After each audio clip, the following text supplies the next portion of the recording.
Hello, this is an overview of using displacement maps with pole-space deformation inside of Maya's. Well, this is currently Maya 2020. Previous versions might have this stuff, might not have all of it. I don't know. But here we go with the deform. If you go to deform, pole-space deformation pose editor, this is the tool set we're going to be using. And this is where the mesh came from. It's just a quick sculpt that I made a while back. It's not finished by any means. This is not a finished character tutorial. It's just a quick little tech demo here. And all I did was I went to UV Master, went to work on clone, made a quick UV that looks like that. And then I created a displacement map from the multi-map exporter.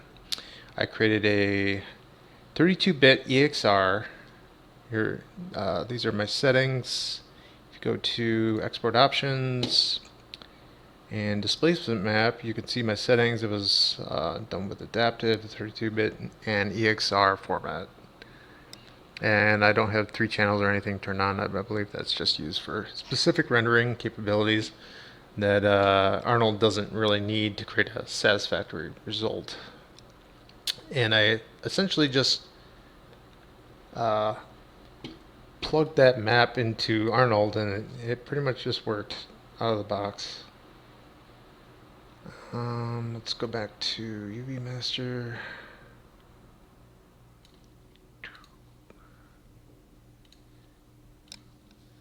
So here's the model. I just copied those UVs over to this mesh. So there's the high resolution version. So we're going to try to match this look instead of Maya without using a zillion polygons right now. This is 2,224,000 triangles or what have you. Or it's probably just all quads, so it's probably twice that many triangles, something like that.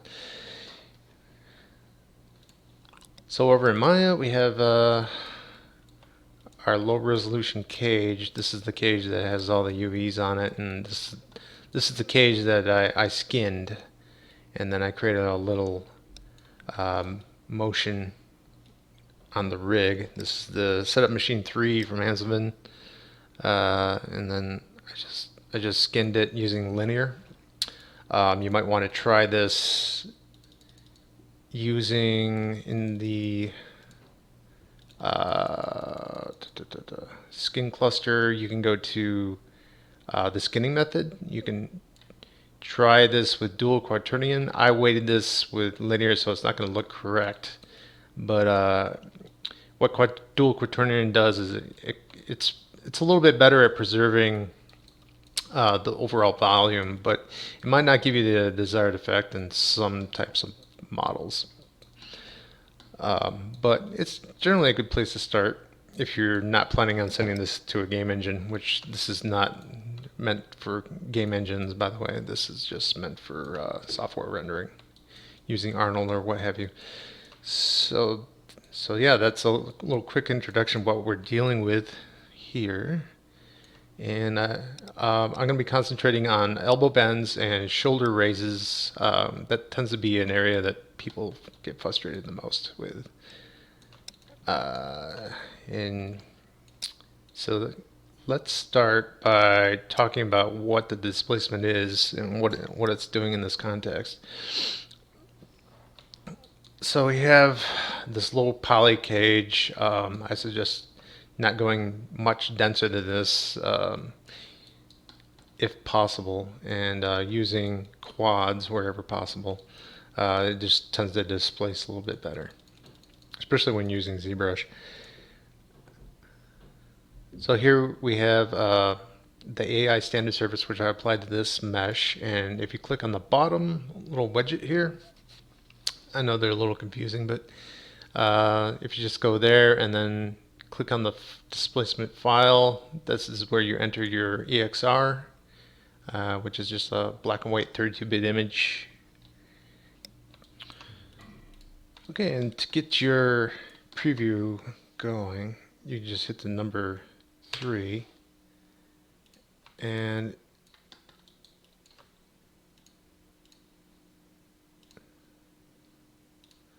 so this so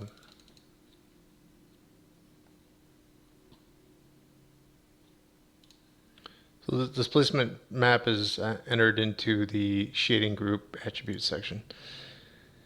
So if you can find that, you just click on this little widget here, and that'll take you.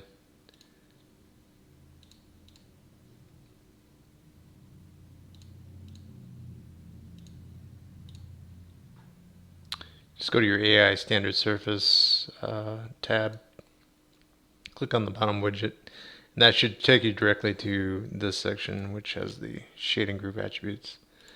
And inside there, after you apply your displacement map, you should have a preview quality and generate preview option for this image.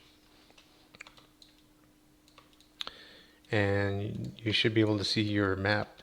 And you might be saying, oh, that's just a normal map or something, kind of fake-ish. But you'd be wrong in that regard because it is actual geometry being displaced in a preview.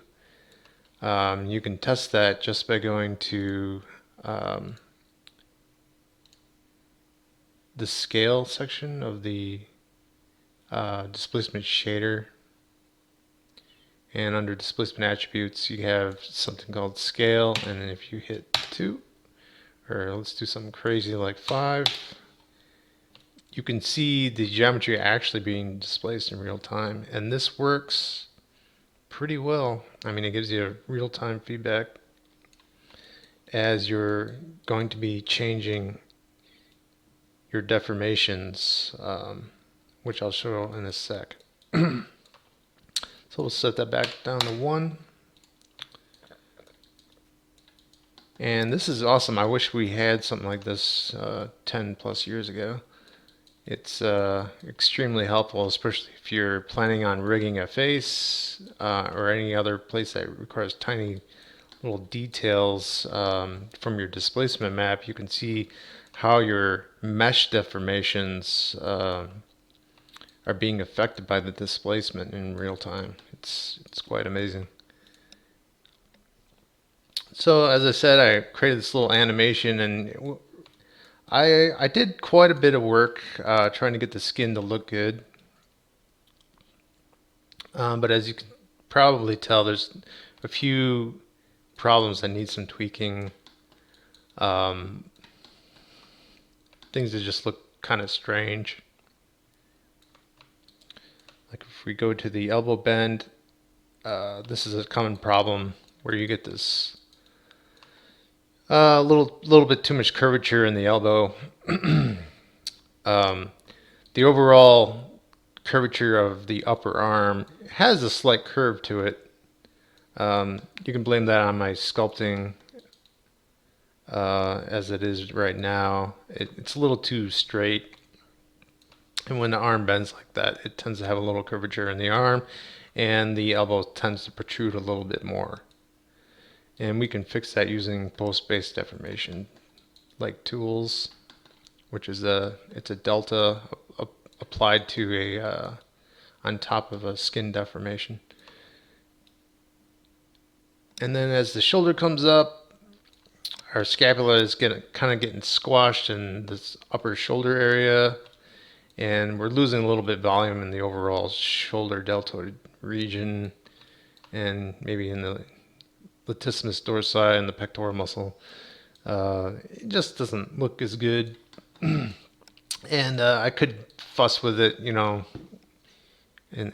the weighting, but since this is such an extreme pose for the shoulder, I suspect it's probably just easier to go in and create some corrective post-based deformations. So in the old school way of doing this, you would create your morphs but it was just so disconnected from what was actually going on. And trying to do that with a displacement map, I don't know, it was kind of unheard of. But what I'm going to show you is something that kind of takes all three of those concepts and merges them into one, and so you can get real-time updates, and that's pretty amazing. So in order to start doing here, I'm going to start with the elbow, and we can kind of go from there. Windows, nope, deform, pose editor. Where'd it go? There it is. Okay. Oh, it looks like I already have one in here. We're going to delete that. I think that was for the elbow. Yeah, so as you can see, we're getting quite a bit of curvature in the elbow, and we don't necessarily want that kind of look.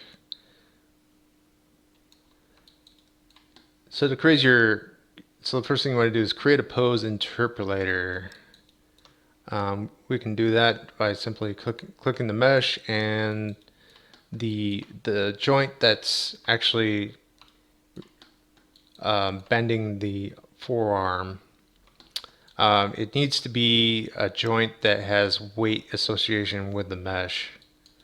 So there's other ways to do it, but I'm just showing you what this thing is capable of. So you select your joint, select your mesh, create pose interpolator, and then you should get a whole bunch of default neutral poses. And actually, I did that incorrectly. You may do that by accident. But to create your interpolator, you need to first create your neutral pose with the arm in T-pose. So this is going to be our neutral position. And then we go to our frame that we want to create the correction on. We'll go to, not frame 20, but around frame 40, maybe a little less, so we can get in there and make some corrections easily. Okay, and then at that point, you create your add pose. Let's call it elbow bend, bounded joint. And then you'll see it'll go into edit mode, and at that point you can start creating your corrections. So I'm going to minimize that.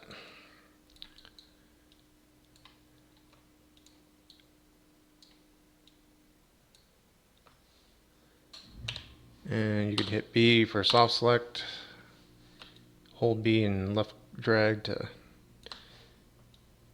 make your fall off larger or smaller. And then you just start pulling this stuff out. And some people's elbows kind of has a slight curve here. Something like that. I'm not going to go nuts or anything. And I'll bring out the triceps a little.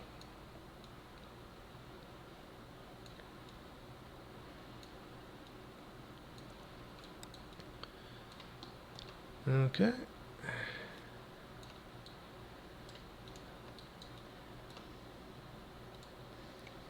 So if we turn off the displacement preview, you can see that the original mesh that I've actually skinned is, it's pretty low res. We're getting this really sharp point here. But once we apply our displacement, all that rounds out and looks pretty nice for a quick sculpt.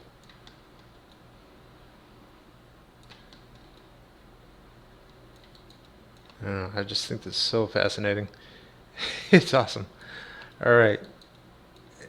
And in the deltoid, we're losing. See, this is why this displacement in real time is so nice. Is that you can see immediately where the problem areas are. Right now the deltoid is not doing, what it normally does. So, it's very angular in here. So we'll create another pose, this time for the shoulder. And go back in here. So turn off edit for that one. And this is for swing only, by the way. And you have swing and twist only. You can't create, as far as I know, you can't create two different poses for swing only. You have to switch, at least not for the same joint. So just so you're aware of that. I was getting problems with that. But since we're using a different joint, that's okay. We'll go back to our neutral pose, which is on frame 1. And we'll come back into the pose editor here. And so I have my shoulder joint selected, select the mesh, and we'll create another interpolator.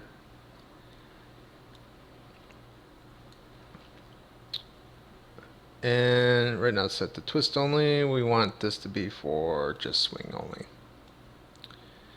And twist is it's usually on the axis that twists the arm instead of swings it forward and back and up, if that makes any sense. If you know anything about heading pitch bank, it would be on the bank.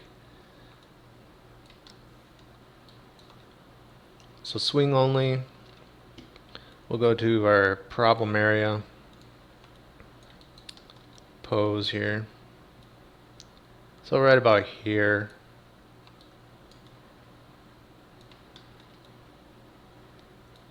And you can go later in the animation and further tweak this, like if we wanted to tweak the swing only in this pose as well, you can continue to add detail to your corrective.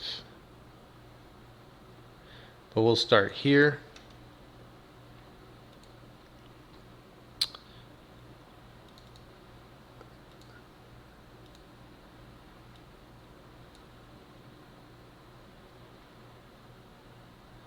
And add a pose. We'll call this shoulder bend.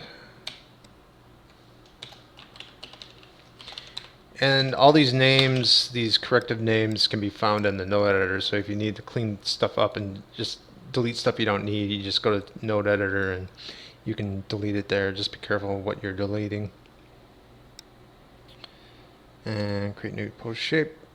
Okay, we're in edit mode now, which is fantastic. And if your computer can't handle this displacement stuff with the editor, you can just hit number 1 and go back to your regular mesh resolution without the preview. Okay, we'll turn this off.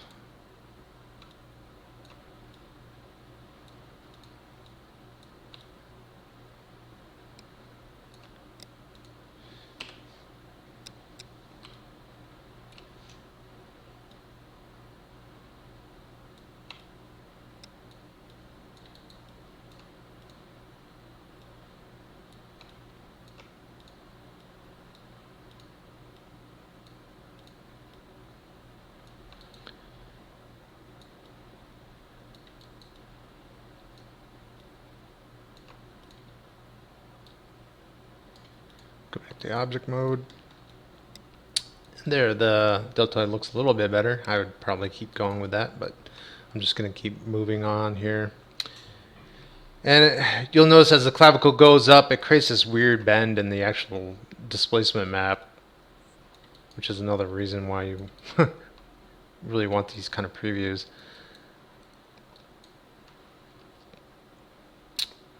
And so when the shoulder comes up, we can continue refining this whole area, really.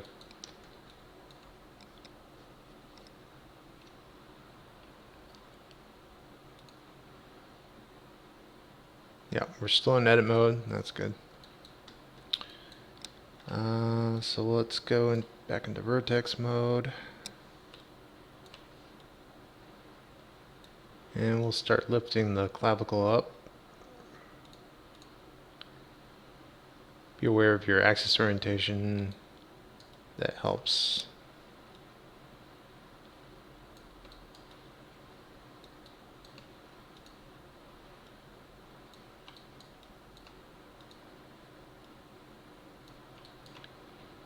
Okay. Hopefully that won't cause too much of a problem.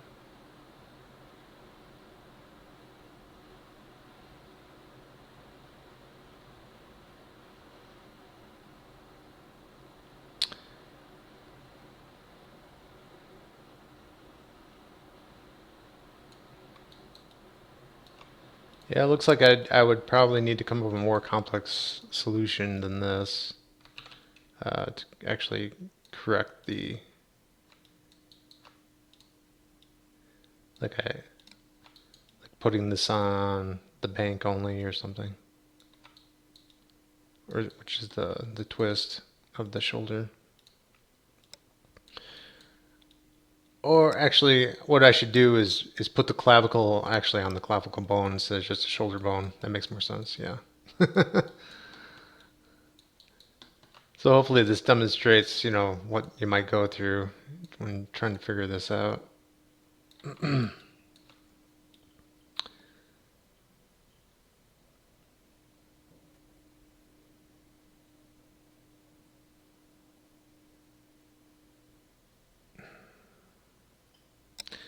If you want to create a little more volume in this region,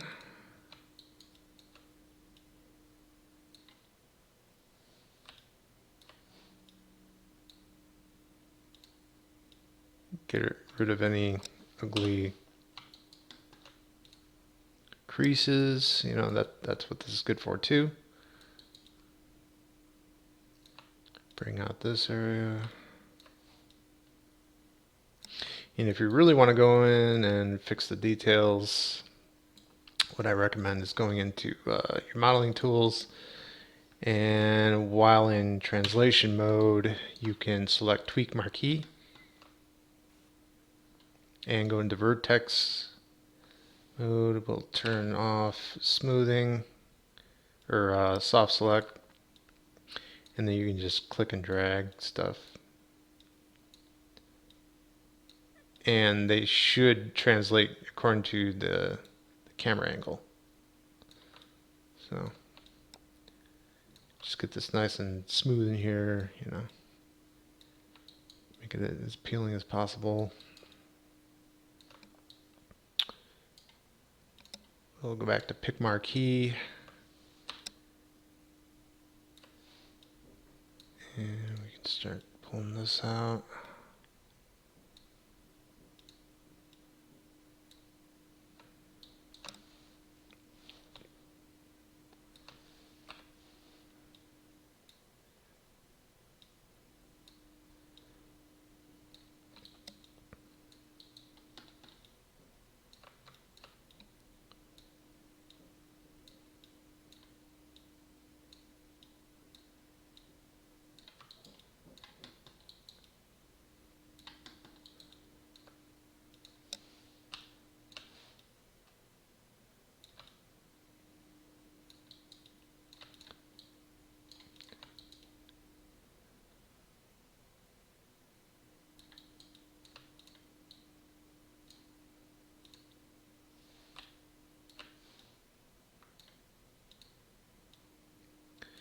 Anyway, hopefully you get the idea.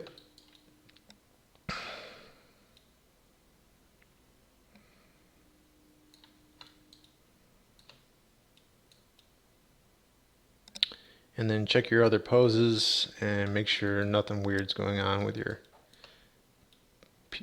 PSD tweaks.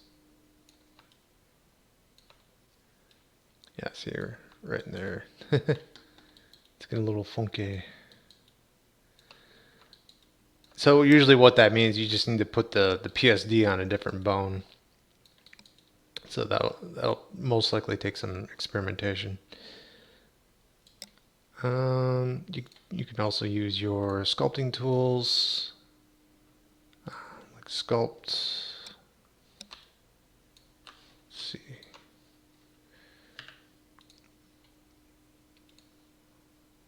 There we go. If that doesn't work, just deselect your mesh and then reselect it, and then click your tool again. And then you just smooth that stuff out. And just remember, we're still in the same pose that we created for this particular interpolator, which refers to a specific bone. Just keep that in mind when you're doing this. Don't just start sculpting anything. And if something's sticking out a little bit too much, you can smooth it, whatever. But again, check to see how it looks. And this is designed to work with different, it's designed to, this would be a whole new other video, but it's designed so you can interpolate between different poses as smoothly or as coarsely as you want, if that makes any sense.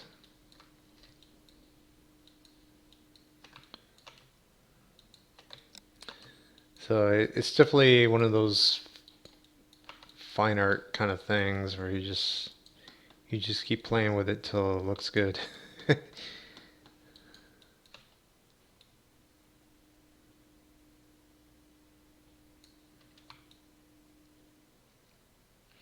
for the most part, it seems to be working not too shabby.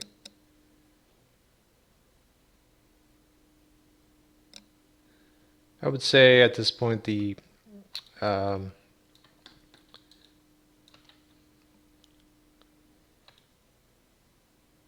this part of the shoulder up here, the part that connects to the neck, goes up to the base of the skull. That's probably moving around a little bit too much, so that could be probably fixed with some weighting, so it's not moving around as much, which would create more of a crease in this region, and you can. So I would not discourage somebody from going back and fixing their weighting.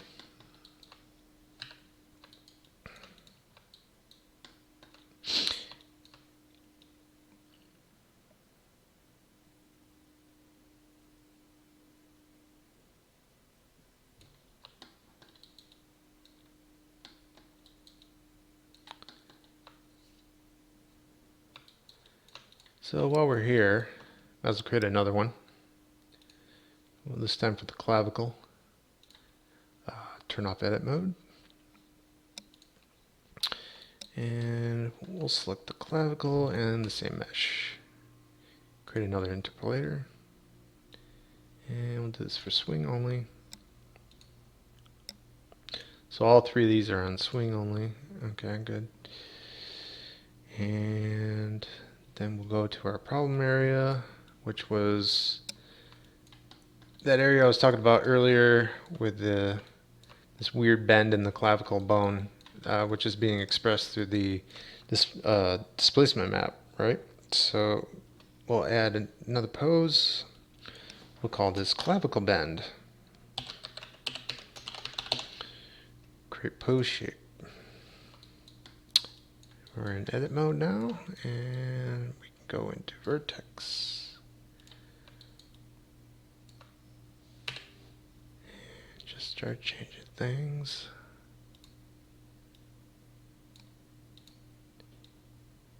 So that it makes more mechanical and aesthetic sense. Don't be afraid to just tweak little vertices when it makes sense.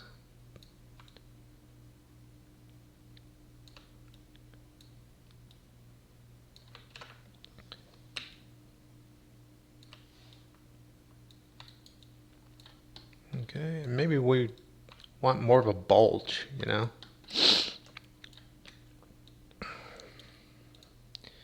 And I would not use this by the way, to fix improper skinning, nor would I use this to, not completely wrecked skinning, because skinning does have limitations, but just make sure your skinning is pretty good before you start doing this. This is more of a fine detail kind of thing.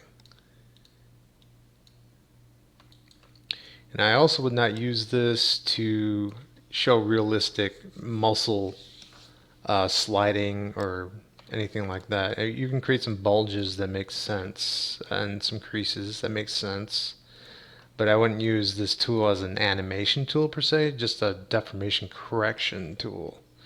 So that you'd have to actually use, mostly because you can't get this stuff to, I mean, you do have a Gaussian, but that'll create a nice curve for when this stuff is triggered as the joints are rotating. I can demonstrate that in another video, but it's not gonna have the vertices move in a curve through space. These are still pretty linear, spatially speaking, just like a blend shape is. So again, don't think of it as a realistic animation tool. This is just for getting really nice deformations as a whole, for showing good volume preservation and good creasing. All right, see how that looks.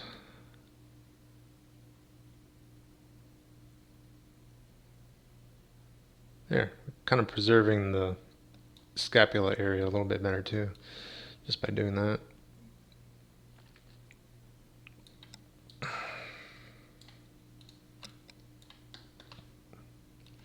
And see how the clavicle looks after doing that. Yeah, yeah, that looks a lot better. A little bit of problem in there, but I'm not gonna worry about that right now.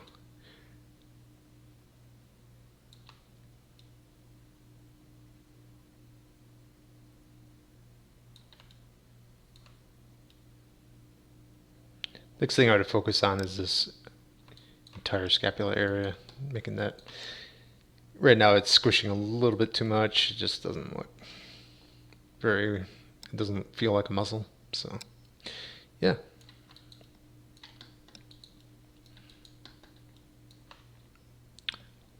Anyway, I hope this helps, and have a nice day.